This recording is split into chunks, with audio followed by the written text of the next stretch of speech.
சதைகள் உருவாவதற்கு முன்பாக என் தரிசனத்தை அவர் முன்குறிச்சிட்டார்.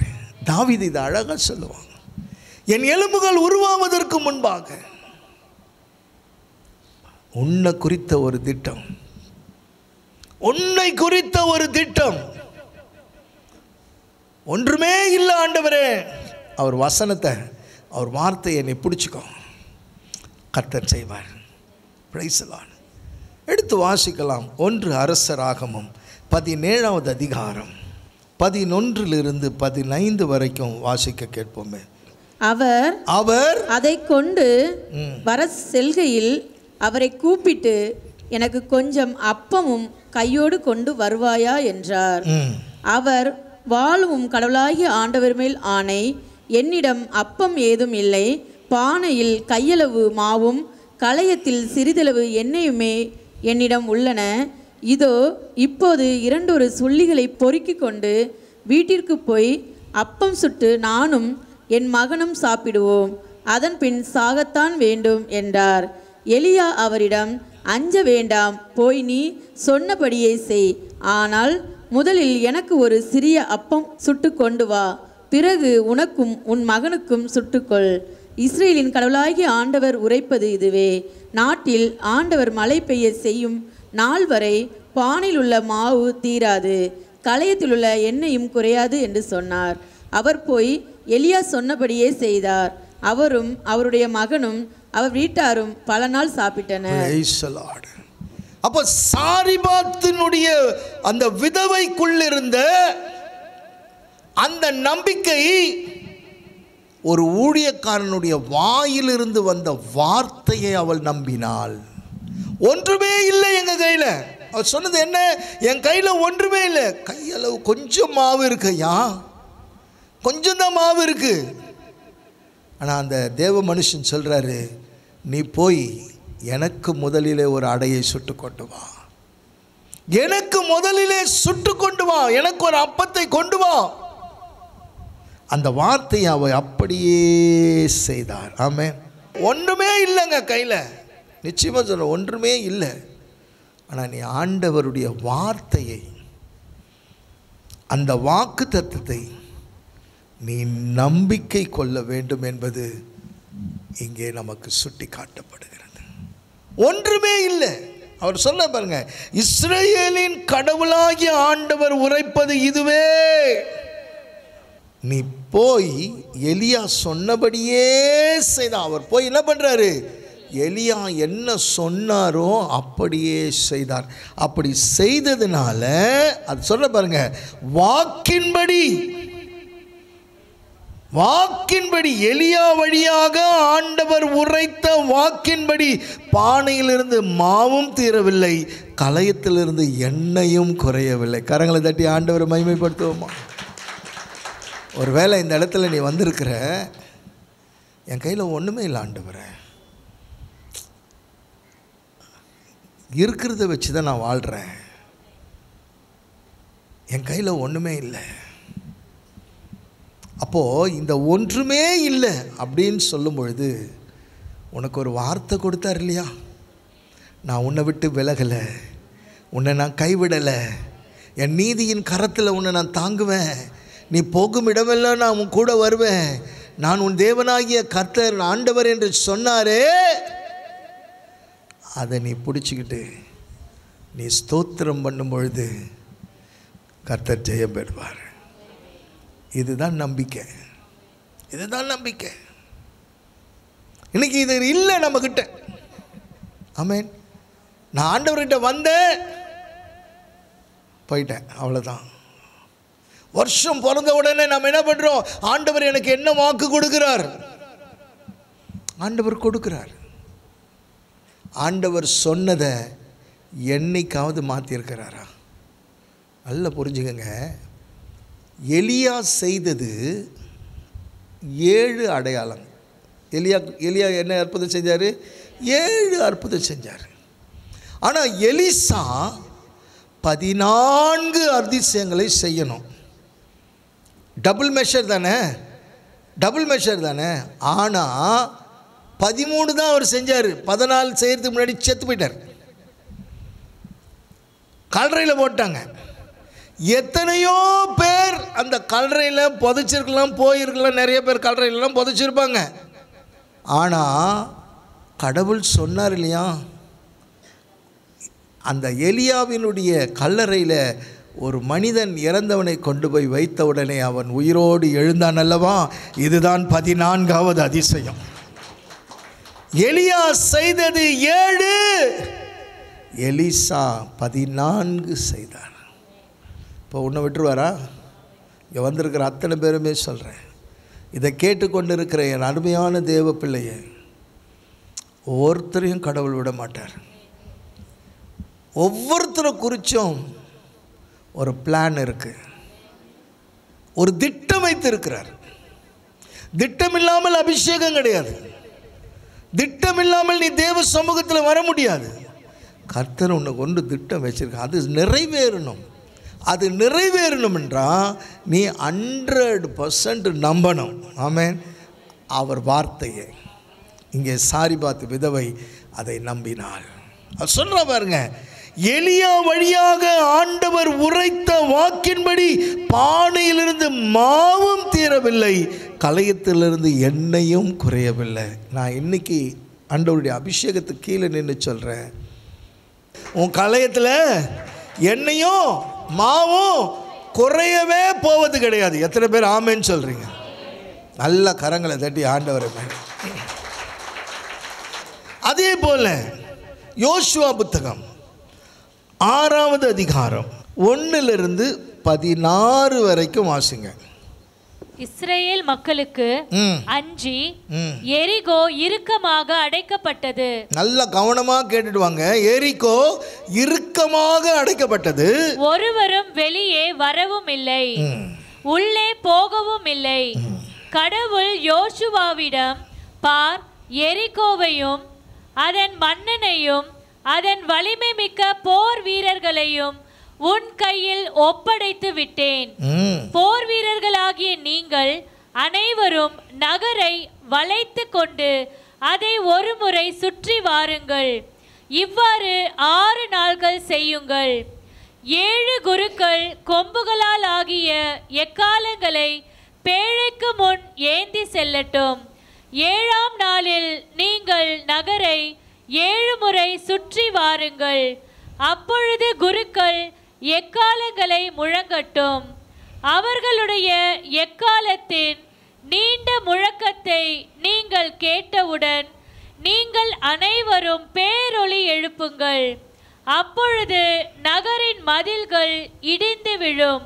உடனே மக்கள் அவர்களுக்கு முன்னே உள்ள பகுதிக்கு ஏறி செல்ல வேண்டும் என்றார்.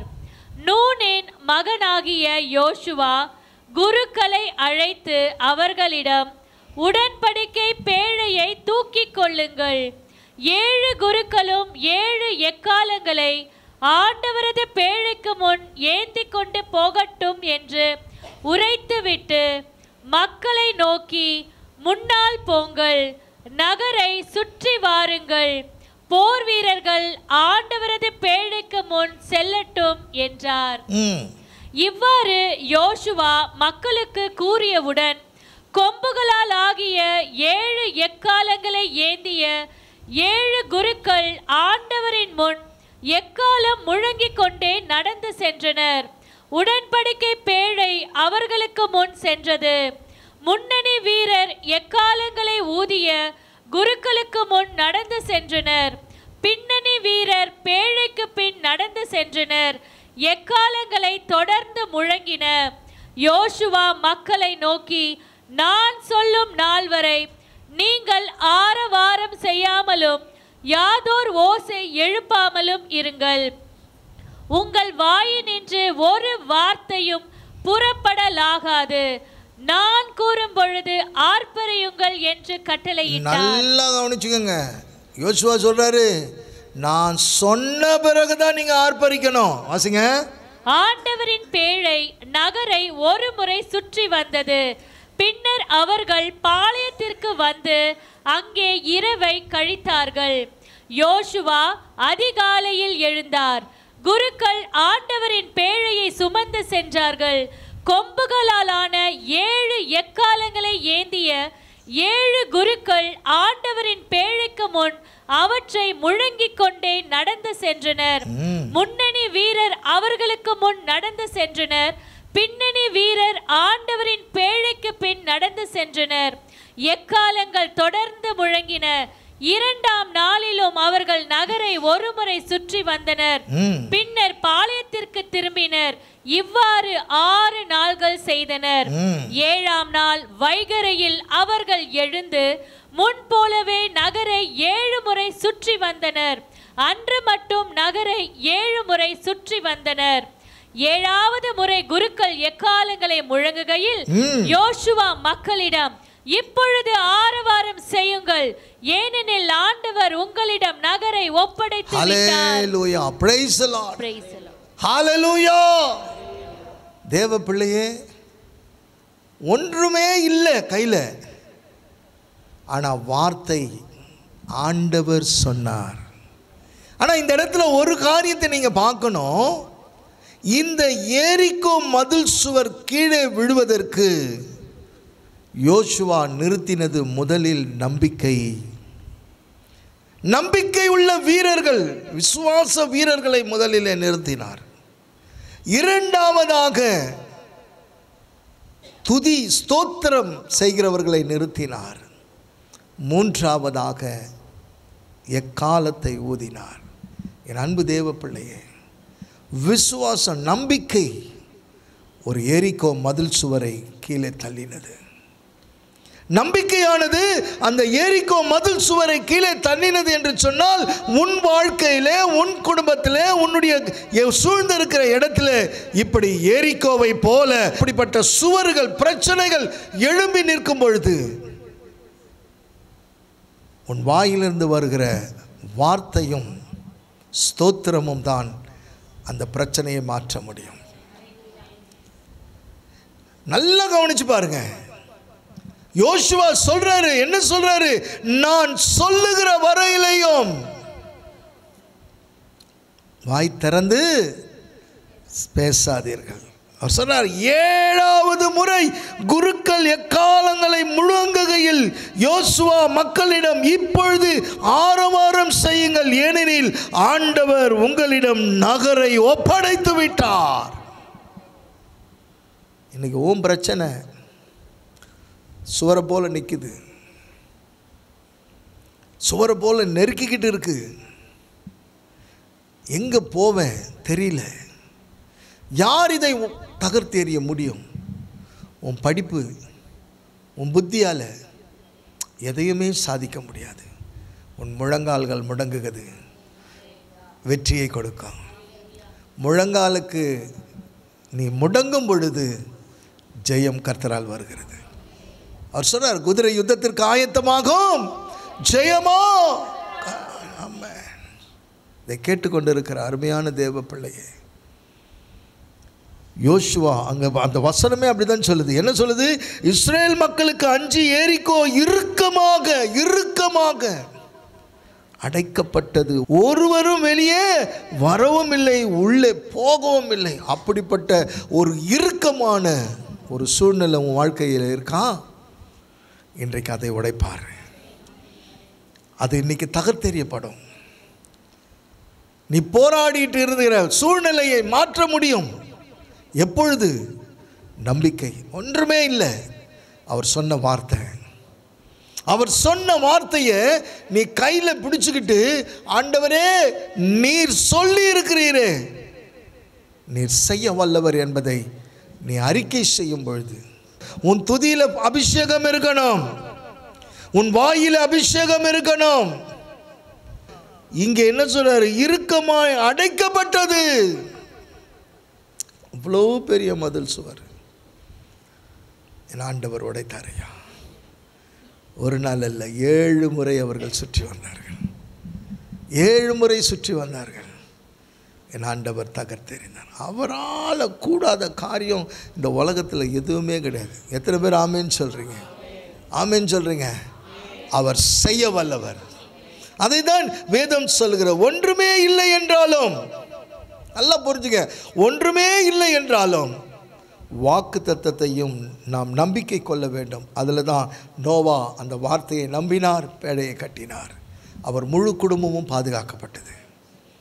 சாரிபாத் விதை அந்த தேவ மனுஷனுடைய வார்த்தையை அப்படியே ஏற்றுக்கொண்டால் அவருடைய மாவும் எண்ணெயும் கூடையும் குறையவே இல்லை. அதே நேரத்தில் யோசுவா ஆண்டவர் சொன்னதை அப்படியே செய்தார். இஸ்ராயல் மக்களுக்கு இறுக்கமாய் பூட்டப்பட்டிருந்த அந்த கதவு என் ஆண்டவர் திறந்து கொடுத்தார். இன்றைக்கி அது உன் வாழ்க்கையில் செய்யும்.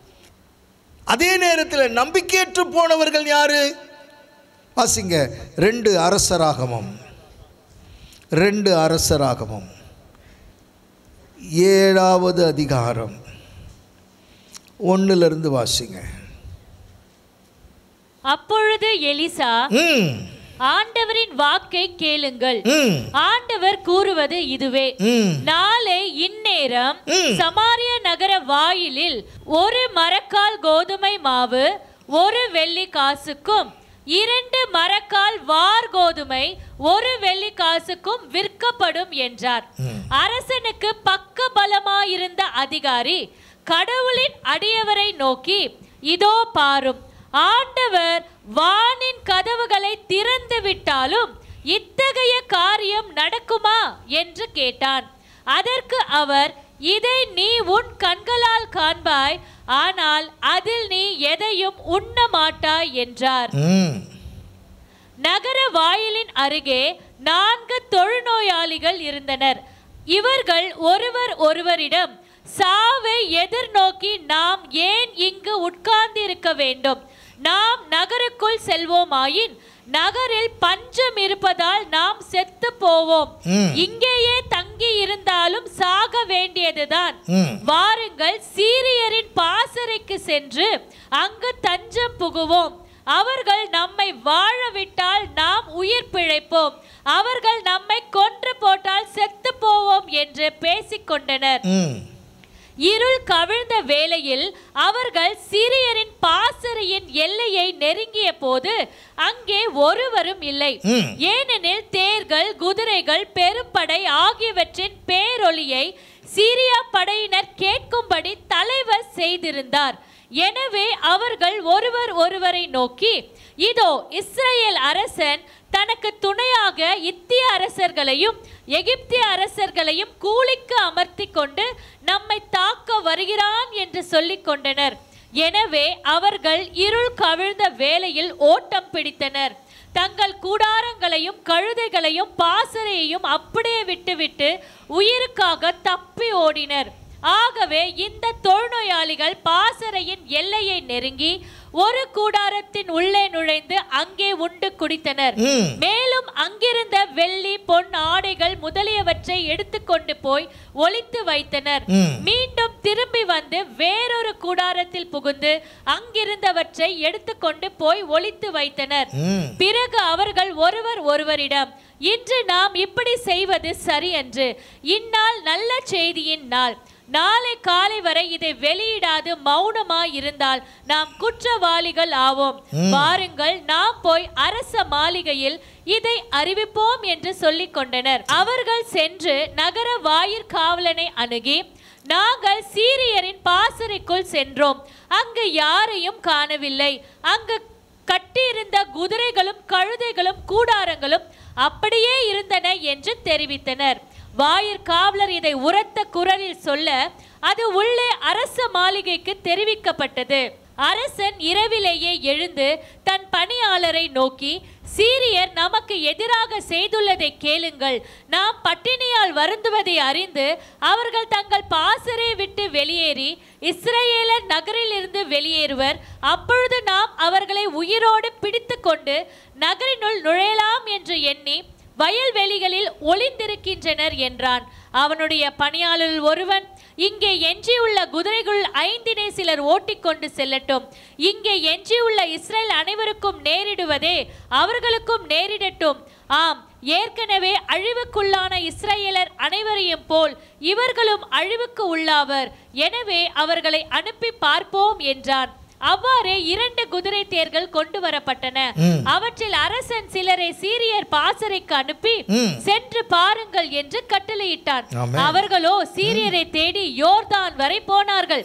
இதோ சீரியர் தப்பி ஓடிய வேகத்தில் விட்டெறிந்த ஆடைகளும் படைக்கலன்களும் சிதறி கிடந்தன. அத்தூதர்கள் அரசனிடம் திரும்பி வந்து அதை தெரிவித்தனர். உடனே மக்கள் புறப்பட்டு சென்று சீரியர் பாசறையை கொள்ளையடித்தனர். இவ்வாறு ஆண்டவரின் வாக்கின்படி 1 மரக்கால் கோதுமை மாவு 1 வெள்ளி காசுக்கும் 2 மரக்கால் வார்கோதுமை 1 வெள்ளி காசுக்கும் விற்கப்பட்டன. அரசன் தனக்கு பக்க பலமாயிருந்த அதிகாரியிடம் நகர் வாயிலின் காவல் பொறுப்பை ஒப்படைத்திருந்தான். மக்கள் நகர் வாயிலில் அவனை மிதித்து போடவே அவன் இறந்து போனான். இவ்வாறு கடவுளின் அடியவர் தம்மிடம் வந்த அரசனுக்கு அறிவித்தபடியே நடந்தது. அல்லேலூயா. Praise the Lord. Praise the Lord. அப்ப பாருங்க, இஸ்ரேல் ராஜாவின் பக்கம் பலமாயிருந்த அதிகாரிகள் கொல்லப்பட்டார்கள். ஆண்டவர் கொன்னுட்டாரு. பாருங்க, 19 வாசிங்க. ஏனெனில் அந்த அதிகாரி கடவுளின் அடியவரை நோக்கி, இதோ பாரும், ஆண்டவர் வானின் கதவுகளை திறந்து விட்டாலும் இத்தகைய காரியம் நடக்குமோ என்று கேட்டிருந்தான்.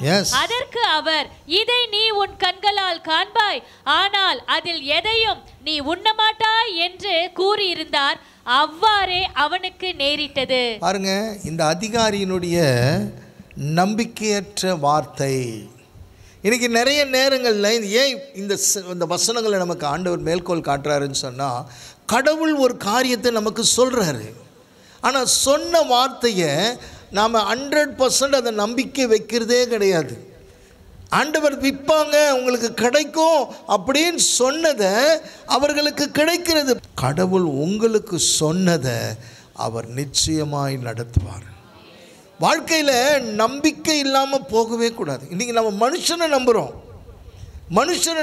ஓ, இந்த மனுஷங்கிட்ட போய் சொல்லிட்டோம், அவன் நமக்கு தருவான். இந்த மனுஷனை நம்புகிறோம். நாசியில் சுவாசமுள்ள மனிதனை நம்புவதை காட்டிலும் ஆண்டவர் மேல் பற்றுள்ளவன் பேறு பெற்றவன். இன்றைக்கி மனிதனை தான் நிறைய நேரங்களில் நம்புகிறோம், ஆனால் தெய்வத்தின் வாக்கை நம்புவதே கிடையாது. நம்பிக்கையற்ற நிலையில் ஒரு அதிகாரி நம்பிக்கை வார்த்தை ஆண்டவர் சொன்னார்னா சொன்னது தான். ஆண்டவர் மழை பெய்யும்னா மழை பெய்யும். ஆண்டவர் வாய் திறந்து சொன்ன ஒரு வார்த்தை கூட இன்றைக்கு பொய்த்ததே கிடையாது. கடவுள் என்ன சொன்னாரு? வானமும் பூமியும் ஒழிந்து போனாலும் என் வார்த்தைகள். கர்த்தருடைய ஆவியானவர் உங்ககிட்ட பேசுறாரு. கடவுள் உனக்கு சொன்னதை நிச்சயமாய் செய்வார், நிச்சயமாய் செய்வார். அதில் ஒரு காரியமும் தள்ளி போகாது.